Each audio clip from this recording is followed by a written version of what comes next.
Merci Seigneur pour nos cœurs disposés, pour nos cœurs comme des éponges prêts à pomper, prêts à recevoir ce qui vient de ta part. Tout ce qui vient de ta part, Seigneur, nous voulons pour produire quelque chose de nouveau dans nos vies. Sois seul loué, sois seul béni, remercié, honoré, Seigneur, parce que toi seul tu es digne. Donc aujourd'hui, à la demande de Liliana et Dominique, je vais vous parler de la justice. Le contexte, je vous rappelle, c'est que nous sommes dans le 11e mois biblique, le mois de Shevat, qui a commencé, je ne sais plus si c'est le 2 février ou le 1er février, je ne vais pas dire de bêtises. Non, c'était fin janvier. C'était tout à fait fin janvier. Donc c'est un mois de transition, on avait dit, je vous rappelle ces choses, hein, juste pour placer le thème dans le contexte. Il y avait eu une vision un vendredi soir d'adoration, de beaucoup de feu sur la terre, et ce qui signifiait le jugement, la purification et la justice. Et puis Liliana avait eu une vision aussi où elle voyait, vous savez, une bibliothèque et une main qui sortait un livre de la bibliothèque, et ce livre, c'était le livre d'Abdias, et il y avait encore le mot justice. Voilà. Donc aujourd'hui, c'est pour ça que je pense que je vais vous parler de la justice. Donc la définition, j'ai commencé par un type de justice et après vous allez voir. La définition dans le Robert de la justice juste, c'est la reconnaissance et le respect des droits et du mérite de chacun. C'est un principe moral de conformité au droit. Et donc la justice, dans le sens France, pas dans le sens biblique du terme, en tout cas, c'est un idéal philosophique et moral. Voilà. On arrête ça et on regarde ce que dit la Bible. L'homme fait des œuvres et des efforts pour mériter l'approbation de Dieu. Alors, je vous lis Luc 18, 11 à 12. Le pharisien debout priait ainsi en lui-même: Ô Dieu, je te rends grâce de ce que je ne suis pas comme le reste des hommes, qui sont ravisseurs, injustes, adultères ou même comme ce publicain. Je jeûne 2 fois par semaine, je donne la dîme de tous mes revenus. Autre verset qui parle de ses œuvres et de ses efforts pour mériter l'approbation de Dieu, Philippiens 3, 9, et être, c'est Paul qui parle. Paul parle, Philippiens 3, 9, et d'être trouvé en lui, il parle de lui, hein. Paul parle de lui-même, non avec ma justice, celle qui vient de la loi, mais avec celle qui s'obtient par la foi en Christ, la justice qui vient de Dieu par la foi. Et le dernier verset, Romains 10, versets 2 à 3, c'est encore Paul qui dit: Je leur rends le témoignage, il parle de son peuple, des Juifs. Je leur rends le témoignage qu'ils ont du zèle pour Dieu, mais sans intelligence. Ne connaissant pas la justice de Dieu et cherchant à établir leur propre justice, ils ne se sont pas soumis à la justice de Dieu. Donc, on voit déjà, au travers de ces 3 versets, de ces 3 passages que je viens de vous lire, qu'il y a 2 types de justice. Il y a la propre justice, il y a celle des hommes, et il y a la justice de Dieu. Et dans Romains 1, 17, il est dit: En l'évangile est révélée la justice de Dieu par la foi. Donc l'évangile, c'est le message de la justice. Et dans l'évangile encore, plus spécifiquement l'épître aux Romains, il y a énormément de versets qui parlent de la justice de Dieu dans l'épître aux Romains. Donc, dans 2 Corinthiens 3, 9, il est dit que la nouvelle alliance, c'est le ministère de la justice, alors que l'ancienne alliance était le ministère de la condamnation. 2 Corinthiens. Donc, qu'est-ce que la justice selon Dieu? C'est l'aptitude à se tenir devant Dieu sans complexe de culpabilité, d'infériorité et de honte, comme si le péché n'avait jamais existé. C'est être dans une position de droiture et de faveur devant Dieu. C'est être déclaré innocent ou juste. On va voir comment on peut arriver à cette justice que Dieu, c'est lui qui l'a déterminée, quoi. C'est sa volonté, c'est ce qu'il a. Bon, on va parler de ça.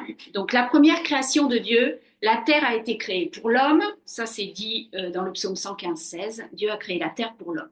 Et l'homme a été créé pour Dieu, pour son plaisir.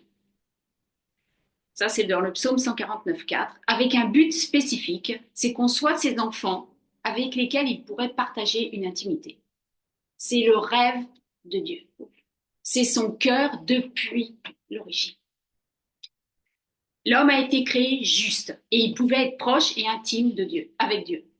Il a été créé comme ça, Adam. Dieu faisait confiance à Adam. Il ne le traitait pas comme quelqu'un d'inférieur. Et Adam ne se sentait pas incapable devant Dieu. Dieu regardait l'homme avec fierté. D'ailleurs, qu'est-ce qu'il fait? Il lui confie toute la création, toute la domination, toute l'autorité sur la terre qu'il avait créée pour lui. Il lui donne toute la domination. Ça veut dire qu'il lui fait une confiance quasi. Donc, maintenant, je vous explique comment l'homme a perdu cette justice. Je sais, j'ai fait des points. L'idée, c'est que vous suiviez, que vous me suiviez dans ce que Après la chute est apparue la mort spirituelle. Alors, c'est quoi la mort spirituelle?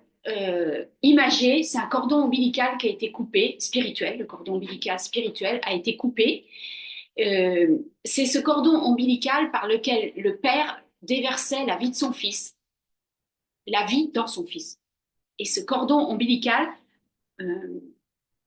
non, autant pour moi. C'est la coupure du cordon ombilical spirituel par lequel le Père déversait sa vie et sa nature dans son Fils Adam. Dans Adam. Il déversait. Et le jour donc où il pêche, au moment où il pêche, ce cordon ombilical est coupé. Et même après la chute, pourtant, il n'y a pas de séparation physique avec Dieu, puisqu'on voit que Noé parle encore à Dieu, Caïn parle à Dieu. Enfin, il y a encore une conversation. Donc, il n'y a pas de séparation physique, mais spirituellement, il y a quelque chose qui s'est passé.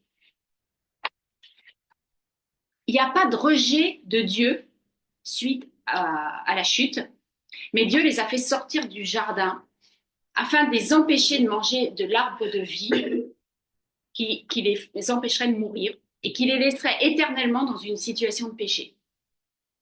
Parce qu'à ce moment-là, la rédemption aurait été impossible s'ils avaient pu vivre éternellement dans le péché. Donc, parce qu'Adam et Ève ont perdu leur justice, ils ont été remplis de peur. Souvenez-vous, ils ont perdu cette capacité à se tenir devant Dieu sans honte, sans crainte, sans sentiment d'infériorité ou de culpabilité. Donc, ils ont été remplis de peur, ils ont commencé à se cacher, loin de Dieu, à couvrir leurs péchés. Donc, ils étaient devenus conscients de leurs péchés. Adam, à ce moment-là, a récupéré la nature de Satan. Comment on le sait? Parce qu'Adam commence à accuser sa femme et à accuser même Dieu lui-même. Et on sait que dans Apocalypse, Satan est appelé l'accusateur des frères. Donc, qui est l'accusateur? Satan. Donc, au moment la chute a donné, enfin, Adam a perdu sa nature, il a perdu sa justice, mais il a récupéré celle de Satan. Il a récupéré la nature de Satan. Donc, comment Dieu a restitué la justice à l'homme? Eh bien, immédiatement, dès que la chute se passe, Dieu déclare le plan de rédemption. Ce plan de Dieu, c'était de ramener l'homme à une communion parfaite. Mais pour ça, il devait d'abord restituer cette justice qui donnait à l'homme cette habileté de venir en sa présence sans peur, sans condamnation ou sans complexe d'infériorité. Si vous sortez de là en n'ayant retenu qu'une seule chose, ça va être la définition de la justice selon le cœur de Dieu. Parce que je vais vous le répéter. Mais ça devait être fait d'une manière légale, parce que Dieu est un Dieu légal, de justice.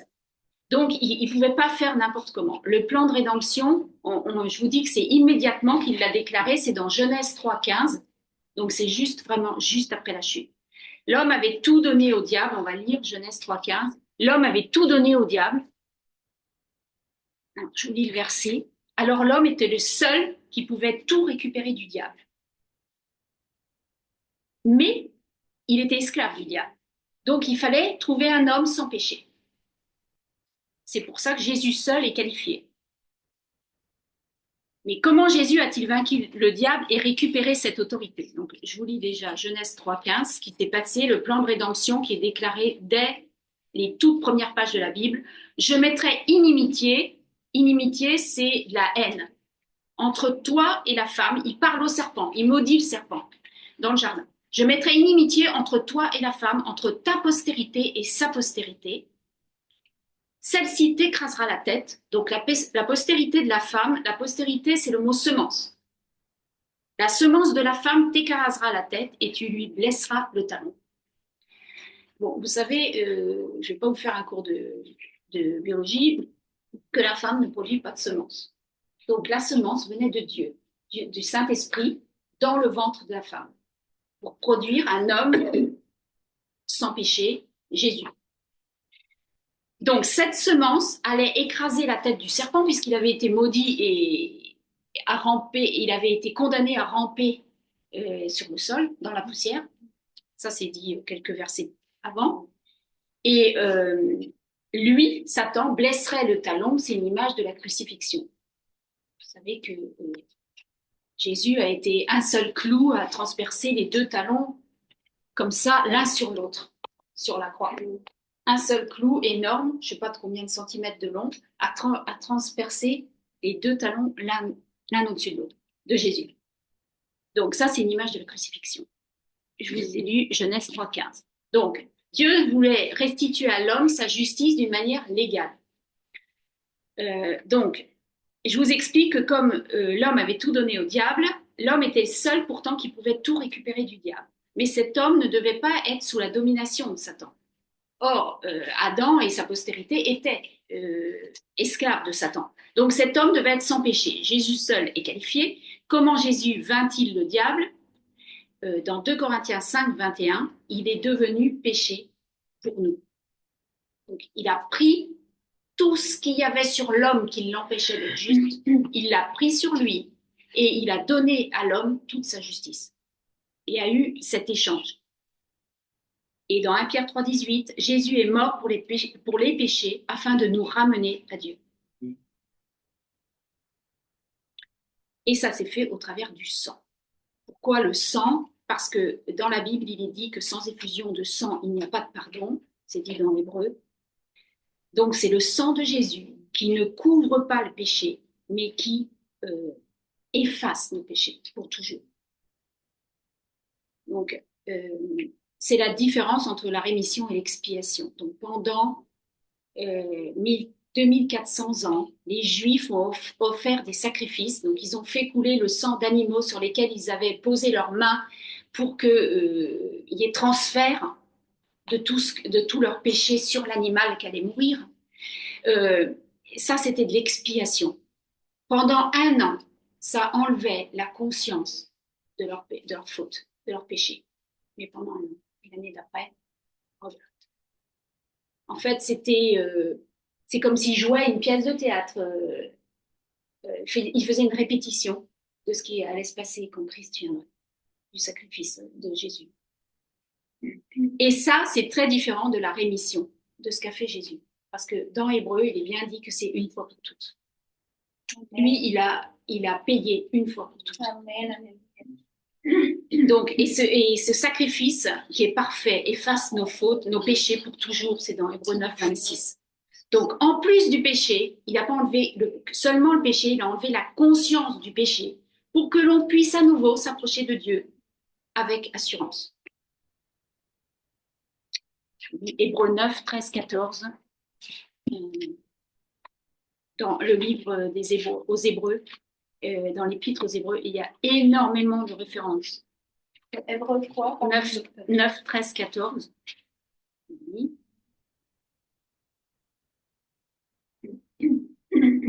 Car si le sang des taureaux et des boucs et la cendre d'une vache répandue sur ceux qui sont souillés sanctifie et procure la pureté de la chair, combien plus le sang de Christ, qui par l'Esprit éternel s'est offert lui-même sans tache à Dieu, purifiera-t-il vos consciences, votre conscience des œuvres mortes, afin que vous serviez le Dieu vivant.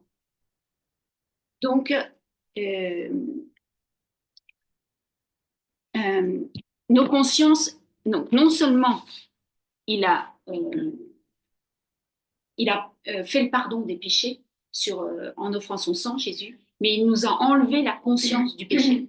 La justice de Dieu a été satisfaite une fois pour toutes quand Jésus ressuscité a offert son sang dans le tabernacle éternel. Donc quand il est monté auprès du Père, et dans le tabernacle éternel, qui est un tabernacle spirituel, il a offert son sang, et là, la justice de Dieu. Dieu a été satisfait, la justice a été payée, le prix du péché a été payé, une fois pour toutes. Romains 4, 25. Donc, notre justice s'obtient par la foi en Jésus. Dans Romains 3, 10, il est dit que personne ne pouvait être juste, ni avec la loi pour les Juifs, ni sans la loi pour les païens. Mais maintenant, donc Romains 3, 21, 22, mais maintenant, qu'est-ce qui se passe maintenant? Personne ne pouvait être juste. Romains 3, 21, 22.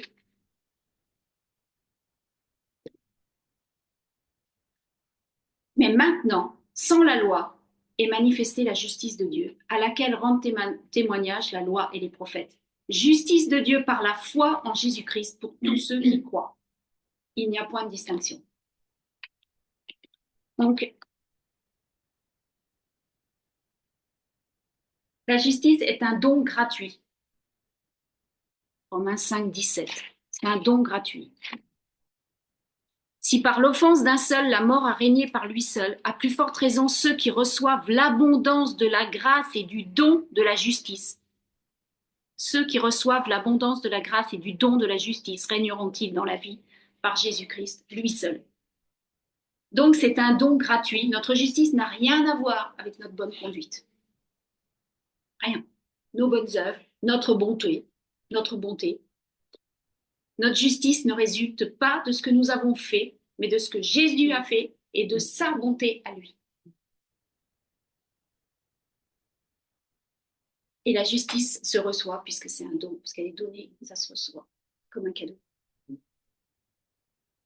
La première fois qu'on a entendu ce message avec Denis, c'était en 2015.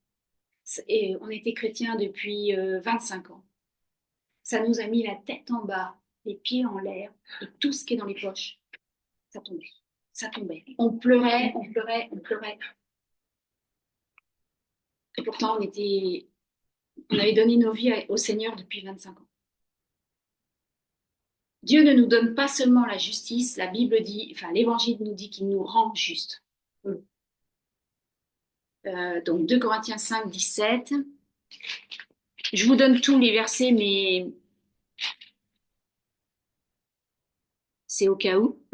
Je vous en lis certains, pas tous. Si quelqu'un est en Christ, il est une nouvelle création. Les choses anciennes sont passées, voici, toutes choses sont devenues nouvelles. Amen. Verset 21. Celui qui n'a point connu le péché, il l'a fait devenir péché pour nous, afin que nous devenions en lui justice de Dieu. Devenions, en fait, on est rendu juste, c'est ce que dit le grec. C'est une forme passive et c'est le temps est passé, donc ça nous a déjà été fait. Et donc il y a eu un changement de nature, puisqu'on est devenu des nouvelles créatures, un changement d'ADN. En fait, il n'y a pas eu une réparation de notre esprit quand on est venu au Seigneur, mais il y a eu une recréation. Et notre esprit, il a été recréé juste aux yeux de Dieu. Maintenant, on a reçu la nature de Dieu. Vous vous souvenez qu'on avait dit que Adam, dans le jardin, avait récupéré la nature de Satan. Maintenant, on a reçu, nous, la nature de Dieu. Dieu est juste, donc maintenant, nous sommes justes par nature. Avant notre nouvelle naissance, on avait la nature de Satan. Maintenant, on a la nature de Jésus et il n'est pas possible d'avoir deux natures spirituelles. Donc, on a soit l'une, soit l'autre. C'est bien, j'insiste parce que donc on est soit juste, soit pécheur.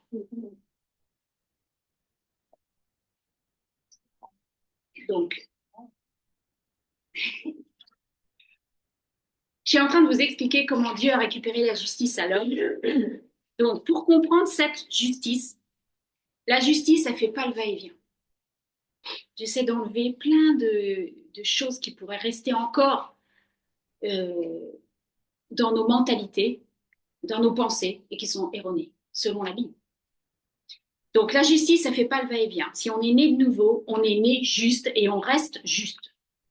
On n'est pas juste un jour parce qu'on a fait des bonnes œuvres et le lendemain on pêche et on perd sa justice. Non, ça c'est non, non et non. Les chrétiens ne sont pas plus justes ou moins justes que Jésus. Vous voulez que je vous en convainque? 1 Jean 4, 17 dit, tel il est, tel nous sommes. Jean, 1 Jean, oui, première épître de Jean 4, chapitre 4, verset 17.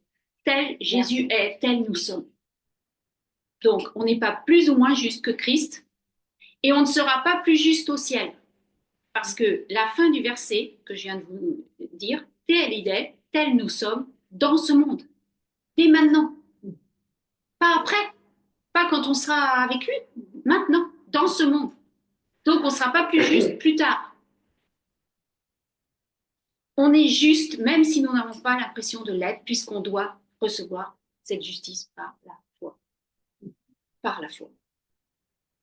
Et la justice vient avec le salut. Je vous ai expliqué que notre esprit avait été recréé avec un nouvel ADN, avec une nouvelle nature.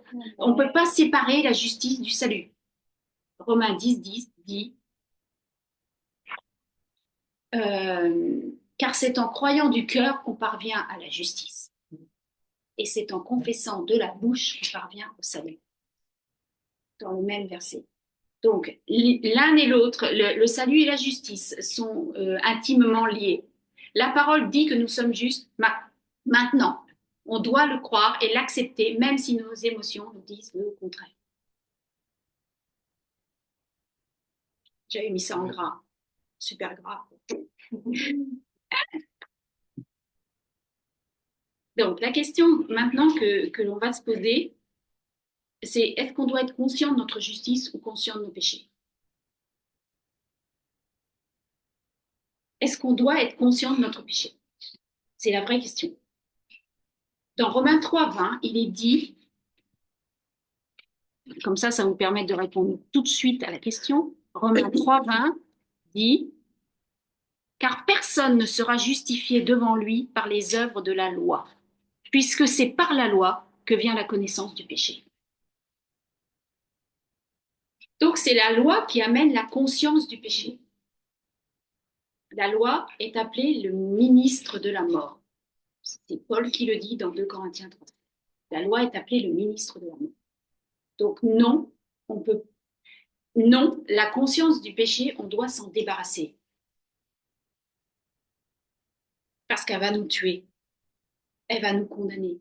Donc elle va nous éloigner de Dieu. Donc cette conscience du péché, ce qui est un synonyme de la loi, la conscience du péché, c'est un synonyme de la loi, produit la condamnation, le complexe d'infériorité, et cette conscience du péché ranime le péché. Et je vais vous raconter une histoire vraie de quelqu'un qui a voulu voir si c'était testé, si la loi pouvait ranimer le péché. Donc, il avait des enfants, il gardait plusieurs enfants chez lui. Les enfants, c'est innocent, c'est naïf.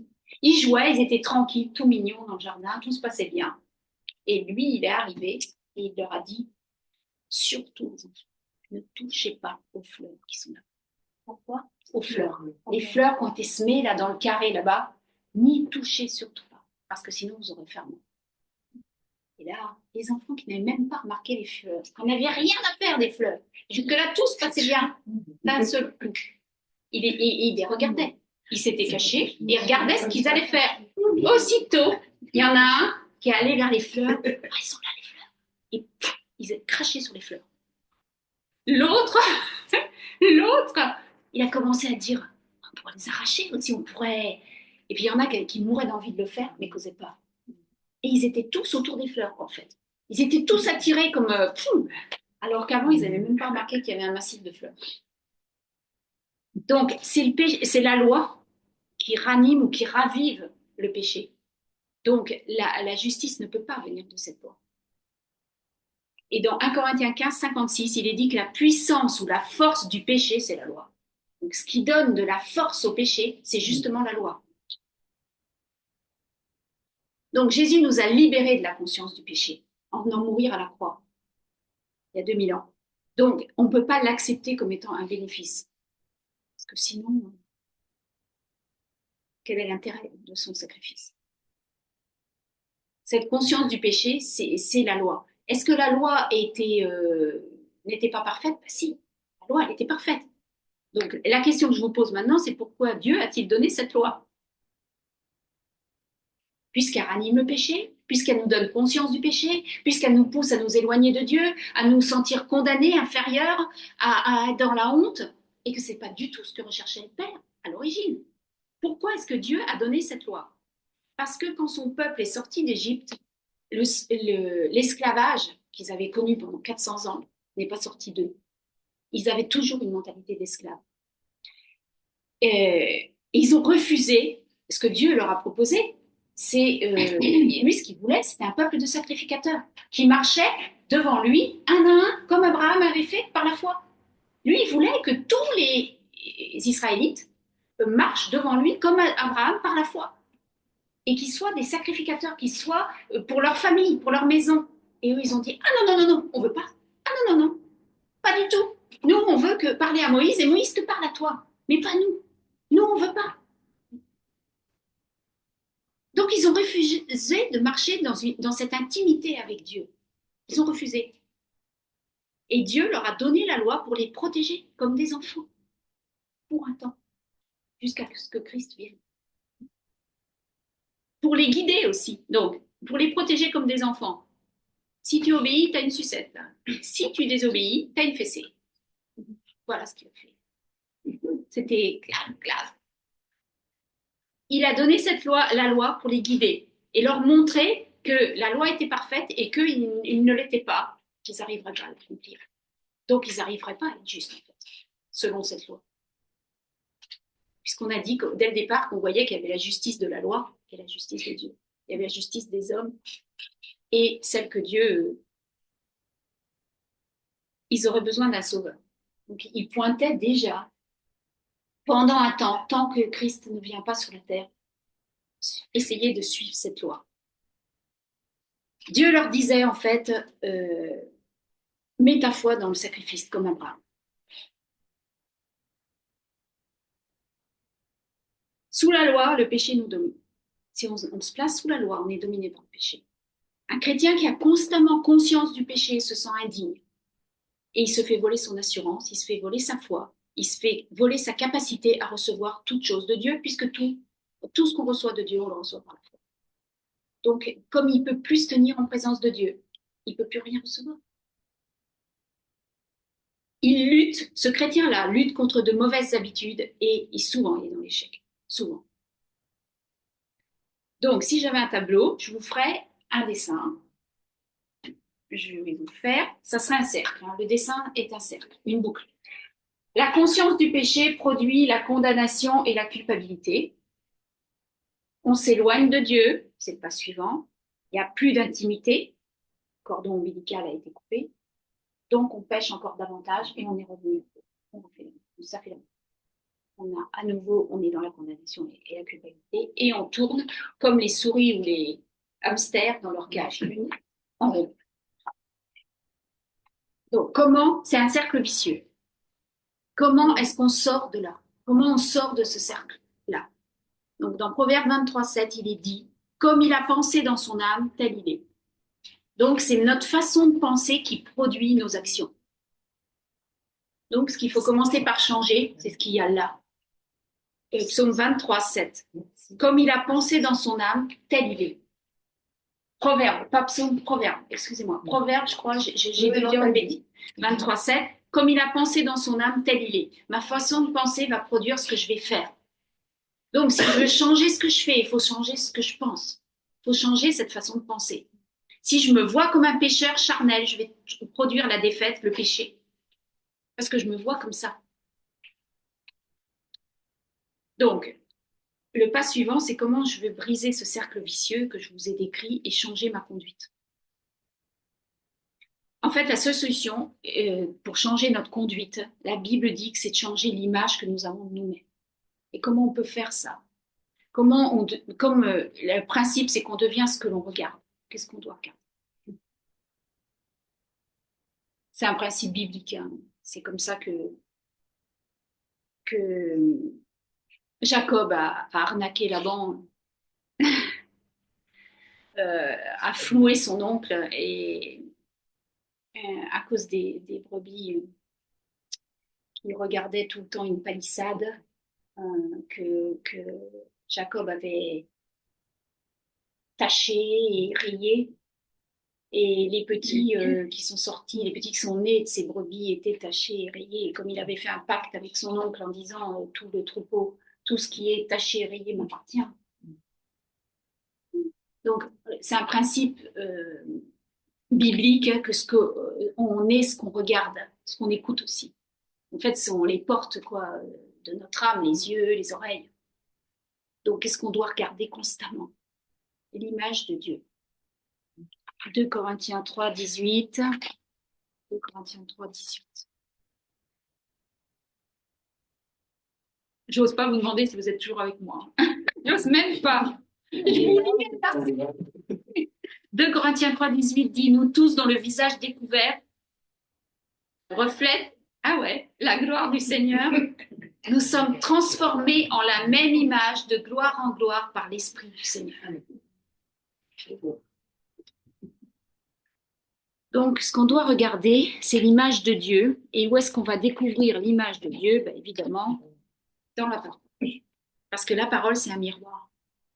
Un miroir dans lequel Jacques dit que on doit regarder notre visage naturel.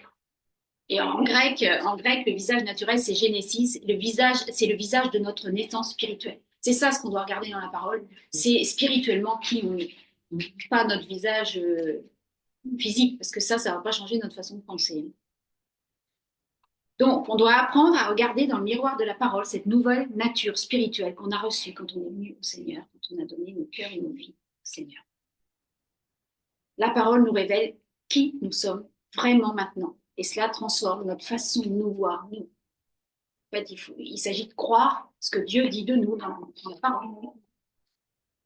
C'est pas toujours facile. Ça paraît simple comme ça, hein, ce que je vous dis, mais est-ce qu'on va croire davantage que Dieu dit de nous dans sa parole que ce que nous, on pense de nous-mêmes?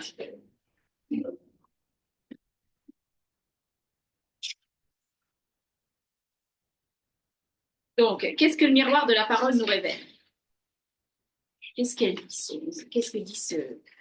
Donc, que notre être est en trois parties. On a été créé des êtres spirituels, on est en trois parties, l'esprit, l'âme et le corps. Donc, c'est facile de savoir ce qui se passe dans notre corps, n'est-ce pas? On a chaud, on a froid, c'est très facile. C'est facile aussi de percevoir ce qui se passe dans mon âme, dans mes émotions. On est content, on est découragé. Pas très dur non plus. Mais il est impossible de savoir ce qui se passe dans notre esprit par nos cinq sens ou au travers de nos sens ou de nos émotions. C'est pas possible de savoir ce qu'il y a dans mon esprit. C'est pour cela qu'on a besoin de la parole pour découvrir qui nous sommes en esprit. Donc, qui sommes-nous en esprit? Je vous donne quelques pistes. Notre esprit est une nouvelle création, on a dit. Nos péchés passés ont totalement été éradiqués de la mémoire de Dieu. C'est comme s'il les avait jetés au fond de la mer. C'est dit dans l'Ancien Testament. On n'a pas été réparé, mais recréé. En Ézéchiel 36, on a un nouveau cœur, un nouvel esprit. On est une création identique à l'image de Dieu. Cette nouvelle création est complète, elle est parfaite en Christ. Notre esprit est juste, il est saint. Une création non seulement disposée, mais capable de servir Dieu. Puisque c'est Dieu qui produit en nous le vouloir et le faire selon son bon plaisir, on est capable de servir Dieu. Donc mon esprit, lui, il ne veut plus et il ne peut plus pécher.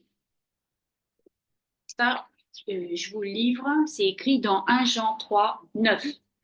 Je ne vous parle pas de ma chair, hein, parce qu'elle, elle en est toujours capable. Hein. Vous savez, 1 Jean 3, 9 dit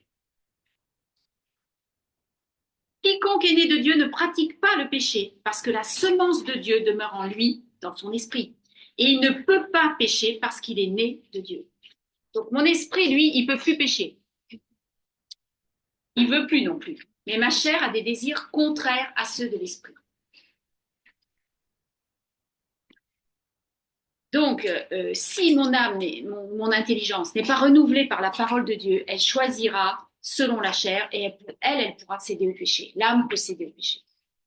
Et elle peut répondre aux tentations, aux désirs de la chair. Elle peut satisfaire les désirs de la chair.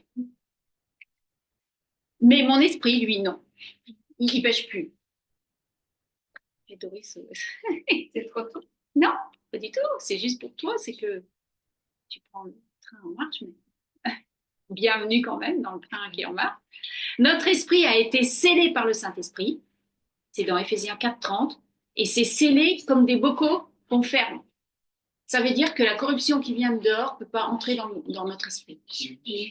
Pas plus que nos conserves, elles peuvent être pas corrompues,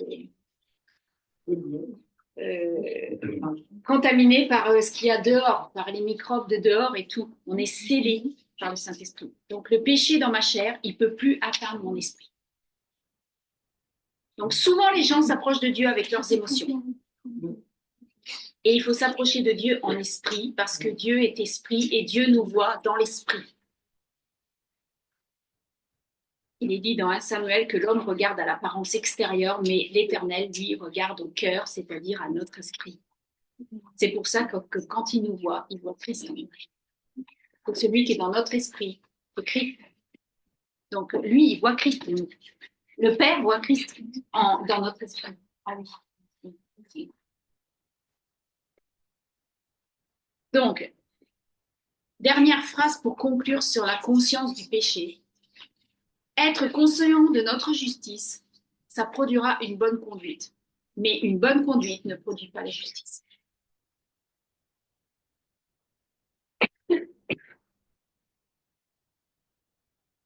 Donc maintenant, je devais voir les implications pratiques de tout ça avec vous.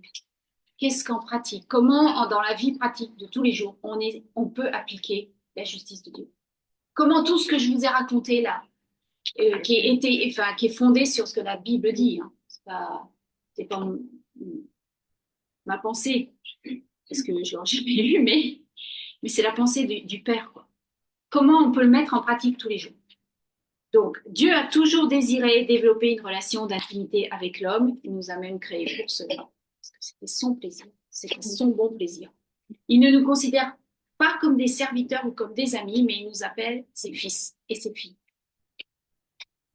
Donc, la justice a rétabli notre position de fils, de fils adopté. Et la question, c'est est-ce que je me vois fille ou servante de Dieu? La mentalité d'un serviteur, c'est un chrétien qui travaille pour Dieu par crainte, par obligation, pour satisfaire le maître, mais il n'en fait jamais assez. Jamais il arrive à satisfaire le maître. Donc, on n'est plus serviteur, on est fils, fille.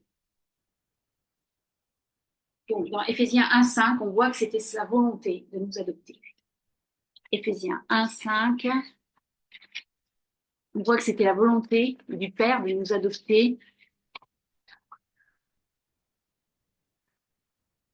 Il nous a prédestinés dans son amour à être ses enfants d'adoption par Jésus-Christ. 5:5. 5.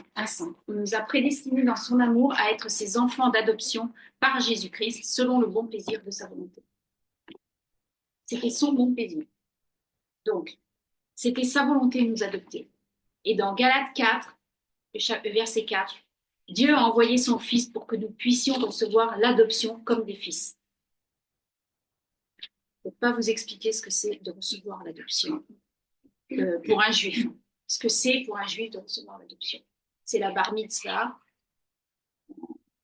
Donc, en gros, à 13 ans environ, ils placent l'enfant, l'ado, dans une position de confiance, de responsabilité. Ils lui donnent la responsabilité dans la synagogue. Et le premier acte qu'il va faire, c'est de lire la parole devant tout le monde. Donc ça, c'est une coutume orientale. C'est l'adoption, c'est une coutume orientale. C'est pas du tout parce que nous, on n'est pas orientaux. Il ne faut pas penser dans notre mentalité à un enfant qui a été abandonné, que le père veut l'adopter. C'est pas du tout ça. Pas du tout. C'est pour ça que je vous explique la bar mitzvah, parce que c'est une cérémonie devant toute la famille pour déclarer aujourd'hui, il est devenu mon fils, plus mon enfant, mon fils. Donc il y a une maturité, il y a une confiance, on lui donne une responsabilité. Sa première responsabilité, c'est de lire la parole. Cet enfant, cet ado, entrait dans une position de faveur, de confiance de la part de son père et de ses parents et de responsabilité. C'est dans ce sens-là que Dieu nous a adoptés et qu'on est devenus ses fils et ses filles. Donc, quand on reçoit l'adoption, on cesse de se voir comme des enfants, comme des serviteurs qui sont gérés par les tu dois pas, tu peux pas. Maintenant, on se voit comme un fils à qui l'on fait confiance. Il y a un changement de mentalité. On n'est plus enfant, mais fils de Dieu. On ne vit plus sous la loi, mais sous la grâce, par la foi.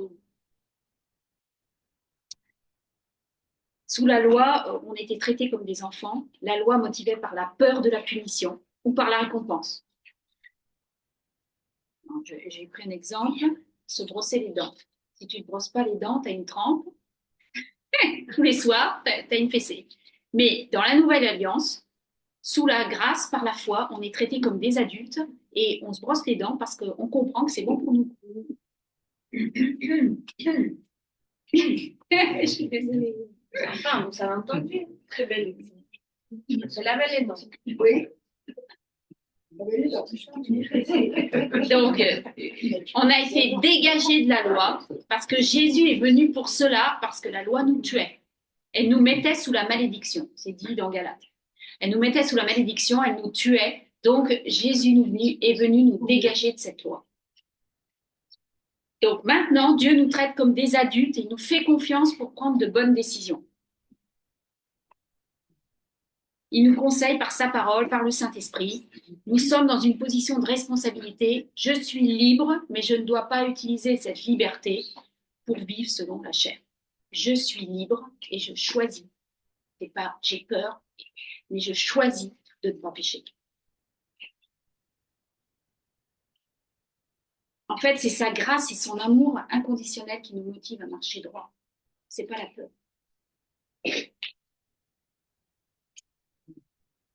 Dieu a bien compris que l'amour était une plus grande motivation que la peur. Et c'est pour ça qu'il veut nos cœurs, que la peur de la punition. C'est pour ça qu'il nous a libérés de la loi. Il préfère avoir notre cœur plutôt que l'obéissance des pharisiens qui étaient éloignés de lui, qui confessaient les choses qui essayaient d'obéir à la loi et qui, en fait, dans leur cœur, étaient éloignés de lui. Donc, il nous a libérés de cette loi. Il l'a accompli pour nous. Donc, notre plus grand ennemi, c'est pas le péché, mais c'est notre propre justice. C'est ce qu'on a énuméré tout à l'heure au tout début.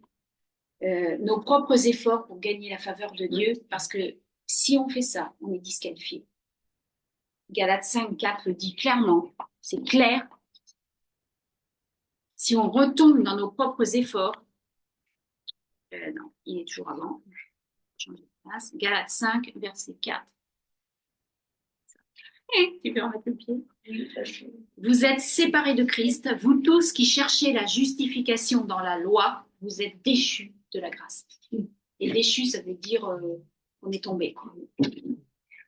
On est déchus de la grâce si on cherche notre justice dans la loi. Donc, est-ce qu'on a mérité le salut? Pas du tout. On l'a obtenu par grâce. Et tout ce qu'on peut recevoir de Dieu, ça s'obtient de la même manière. La guérison s'obtient par la foi. La justice s'obtient par la foi. Le Saint-Esprit s'obtient par la foi. Tous les dons de Dieu, tous les dons que Dieu veut nous faire s'obtiennent par la foi. Et c'est pour ça que Paul dit de demeurer ferme, d'être ancré dans cette grâce. Parce que dans ce monde, on a appris, on a été habitué à travailler pour tout, à mériter pour obtenir. Et donc, il faut changer ça. Il faut changer notre façon de penser. Donc, pour Dieu, il ne faut pas apprendre à mériter pour obtenir, il faut apprendre à recevoir. Il nous tend le cadeau, il a déjà fait le cadeau, il a déjà payé le prix du cadeau. Et il nous tend l'objet. Mais si nous, on ne le prend pas, si nous, on ne le reçoit pas, ça ne nous sert à rien. Ce que Christ nous a acquis, ça ne nous sert à rien. Donc, je veux casser aussi l'idée que est-ce que la grâce est une licence pour pécher? Ben non, j'ai un peu dit tout à l'heure. Quand on pêche, c'est pas Dieu qui nous juge maintenant, c'est fini. Dieu ne nous juge plus parce que le péché a été payé et tout jugement a été mis sur Christ une fois pour toutes, à la fois. Donc, il ne nous juge plus. Dieu n'est pas en colère quand on pêche. Romains 8, 33 dit, qui accusera les élus de Dieu? Dieu qui justifie, point d'interrogation. Qui les condamnera? Christ qui est mort, point d'interrogation. Évidemment, si Christ est mort pour nous, il ne va pas nous condamner. La condamnation et les conséquences du péché viendront du monde, du diable et de notre propre conscience qui va nous accuser, mais pas de Dieu. Parce que le péché va ouvrir une porte à Satan. Tout péché est une semence qui va produire un fruit, la mort. Le péché va nous flétrir notre conscience. On perdra notre sensibilité à l'Esprit Saint. Toutes ces choses, il y aura un endurcissement du cœur. C'est embêtant parce que les fils de Dieu sont ceux qui sont conduits par l'Esprit de Dieu. Donc si on n'entend plus l'Esprit de Dieu parce que notre conscience a été cautérisée, vous savez, comme quand on a un truc dans le nez, là, on met un coton et ça empêche le sang de continuer à couler, ça cautérise les veines pour que le sang arrête de couler. Notre conscience, ça devient racornie à force qu'on pêche. Donc, mais ça ne met pas Dieu en colère.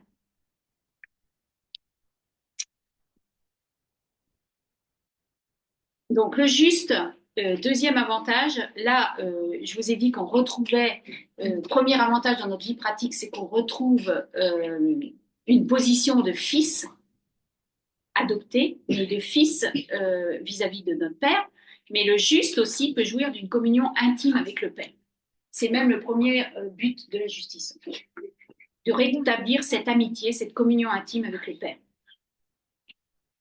Or, la vie éternelle, c'est qu'ils te connaissent, toi, le seul vrai Dieu, et celui que tu as envoyé, Jésus-Christ.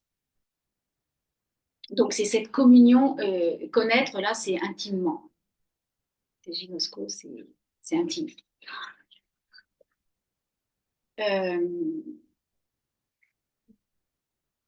Et un des plus grands bénéfices de la justice, c'est une certaine audace dans nos prières et dans notre foi. Parce que le Proverbe 28 dit le juste a de l'assurance comme un jeune lion. Vous remarquerez que c'est comme, parce que le lion, tout à l'heure, on l'a vu, c'est le lion de Juda. Nous, on n'est que des petits lionceaux. Mais on a quand même de l'assurance comme des lionceaux. Donc, on a de l'audace. Parce que maintenant qu'on est devenu fils de Dieu, on peut lui parler de n'importe quoi, n'importe quand et n'importe où. C'est marqué, moi je peux entrer dans le bureau de mon mari même si la porte est fermée parce que c'est mon mari. C'est pareil avec le Seigneur. Donc, cette justice nous permet de revenir dans une communion intime avec le Père, ce qui était son premier objectif dès la création d'Adam. Ensuite, ça nous permet de connaître qui est le Père, sa vraie nature. En fait, on doit apprendre à connaître Dieu parce qu'on ne peut pas avoir confiance et s'approcher de Dieu si on a peur de lui ou si on ne lui fait pas confiance, si on ne le connaît pas. Pas s'approcher de quelqu'un de qui on a la trouille. Si on le voit comme un père fouettard, on ne va jamais aller vers lui. Jamais. Donc, évidemment, la vraie nature de Dieu, vous le savez, c'est que Dieu est amour. Dans 1 Corinthiens 13, on peut remplacer dans les versets 4 à 7 le mot amour par Dieu. Parce que Dieu est amour. Si on fait ça, on verra que Dieu est patient, qu'il n'est pas orgueilleux, qu'il ne se vante point, qu'il ne s'enfle point d'orgueil. On verra tout ce que Dieu est. Et si Dieu nous demande à nous d'être tout cela pour d'autres personnes, d'être comme 1 Corinthiens 13 pour d'autres personnes, évidemment, il est tout cela pour nous. Il est patient envers nous, il est bon envers nous, tout ce que dit 1 Corinthiens 13, il l'est pour moi. Voilà, donc qui est Dieu? Il est bon, il est clément, il est un donateur libéral et généreux, il est fidèle, il ne change pas, il ne nous abandonne pas, il ne peut pas mentir. Il peut pas. Tout ça, Dieu est tout cela. Troisième chose, le juste peut recevoir un héritage, son héritage. Si on n'est pas juste. Ainsi, tu n'es plus esclave, mais fils, dit Paul dans Galates, et si tu es fils, tu es aussi héritier par la grâce de Dieu. Et Jésus dit, demandez et vous recevrez. Donc, on peut recevoir. La question, c'est pas de savoir si Dieu veut nous donner, mais si nous, on peut recevoir ce que Dieu a déjà pourvu et ce qu'il nous a promis. Est-ce qu'on peut? C'est ce que je vous ai dit tout à l'heure avec le cadeau qui nous tend. Le frère du fils prodigue avait une mentalité domestique, bien qu'il soit fils et propriétaire de tout.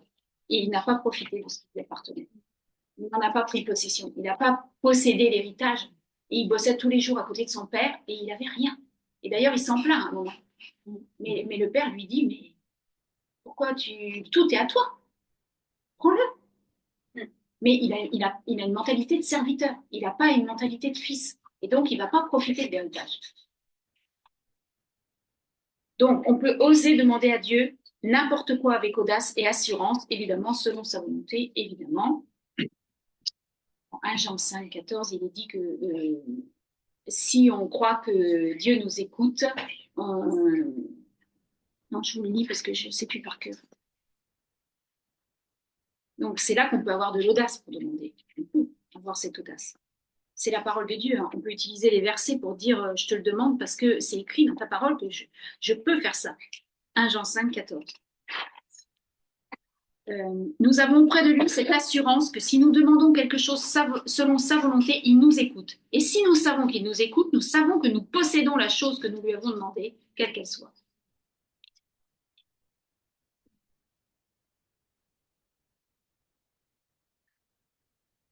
Voilà, pour terminer,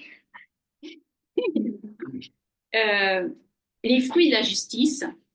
On a vu tout à l'heure l'assurance, le juste a de l'assurance comme un jeune lion. La justice produit immédiatement certains résultats observables et définis, comme l'assurance, justement. Et on devient donc audacieux. Quand on est juste, on sait qu'on est juste aux yeux de Dieu, qu'on a compris cette justice, on devient audacieux. Et d'autres résultats de la justice, Ésaïe 32, 17, l'œuvre de la justice sera la paix, et le fruit de la justice, le repos et la sécurité pour toujours. Amen. Donc, ce passage parle de 3 fruits de la justice, la paix, le repos et la sécurité. C'est Ésaïe 32, 17.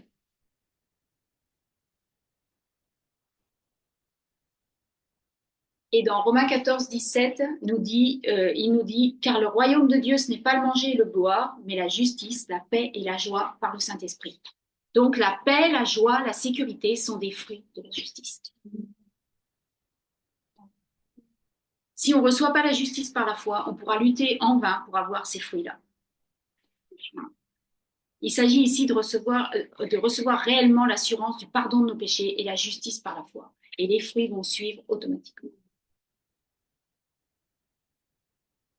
J'en ai fini. Merci. J'ai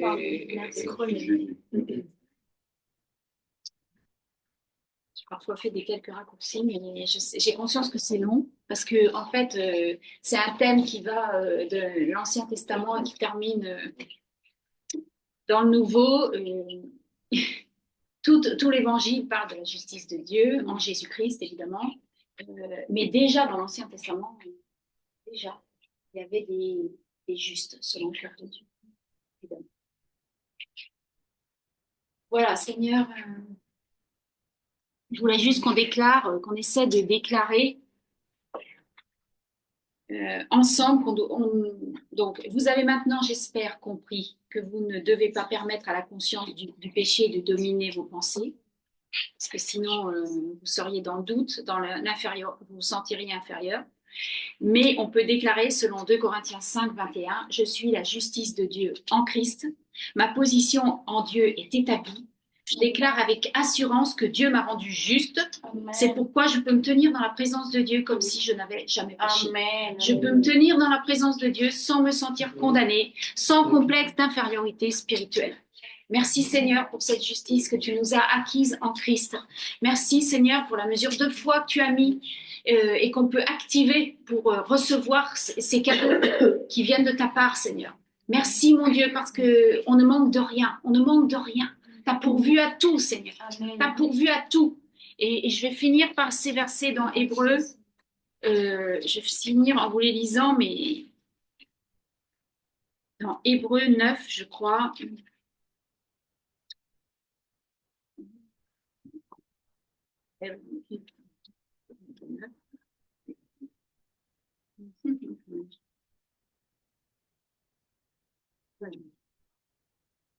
Voilà, c'est Hébreux 10, 22. Approchons-nous donc avec un cœur sincère dans la plénitude de la foi, les cœurs purifiés d'une mauvaise conscience, voyez, les cœurs purifiés d'une mauvaise conscience, la conscience du péché, et le corps lavé d'une eau pure. Donc maintenant, on peut s'approcher du Père avec un cœur sincère. On peut s'approcher avec assurance dans la plénitude de la foi, parce qu'on sait qu'il a payé le prix parfait pour qu'on soit pardonné, justifié, lavé. Et donc, on peut se tenir en sa présence. Merci Seigneur, merci mon Dieu, pour cette confiance qu'on a en toi. Merci pour les fruits que vont produire cette justice dans nos vies, Seigneur. Merci Seigneur, merci vraiment.